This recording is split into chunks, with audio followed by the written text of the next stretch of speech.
చిన్న నాది ముఖం పుస్తకం పోయిందిరా ఫోన్లోంచి ఒకసారి ఎక్కిచ్చియవా? అదేందమ్మా ముఖం పుస్తకం ఏంది? అది మళ్ళీ మొబైల్ ఎట్లా పోతుంది? నాకు అర్థం కాదు. ముఖంకి పుస్తకం ఉందా? అయ్యో అదేరా ముఖం అంటే ఇంగ్లీష్లో ఏమంటాం? ముఖంని ఫేస్ అంటారు, పుస్తకాన్ని పుస్తకంని నోట్స్ అంటాం కదా, ఇంకేమంటారు? ఏ నోట్స్ కాకుండా ఇంకేదో అంటారు కదా ఇంగ్లీష్లో. ఓ నోట్బుక్కా? ఏ నోట్బుక్ కాదురా, ఓన్లీ బుక్. ఇందా చెప్పినావుగా ఫేస్ బుక్ కలుపు. Facebook Facebook Facebook Facebook Facebook. చిన్న మర్చిపోయినా ఇందాక. అంతే, ఏమిటి దరఖాస్తు కూడా పోయింది, అది కూడా ఎక్కించాలి. ఏంటి దరఖాస్తు? దరఖాస్తు ఏంది? నాకు అర్థం కాలేదు.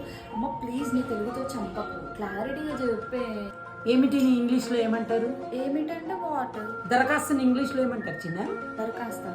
నేను ఆ పదం ఇంతవరకు వినను కూడా వినలే. నువ్వే డైరెక్ట్ చెప్పు అసలు అది ఏందో. ఉద్యోగం రావాలంటే ఫస్ట్ వాళ్ళకి ఒకటి పెడతారు కదా, ఇంత పెద్ద ఫామ్ లాగా ఉంటుంది. అది అప్లికేషన్. అసలు దాంతో ఉన్న ఫోన్కి సంబంధం ఏంది? దాన్ని ఎందుకు డౌన్లోడ్ చేయమంటున్నావు? నాకు అర్థం కావట్లేదు. అదేరా ఇందాక ఏమిటి అన్నదానికి వాట్ చెప్పినావు కదా, ఈ అప్లికేషన్లో ముందు AP WhatsApp WhatsApp WhatsApp WhatsApp ఇది కూడా డిలీట్ అయిపోయింది. ఎక్కిచ్చియవా కొద్దిగా ప్లీజ్?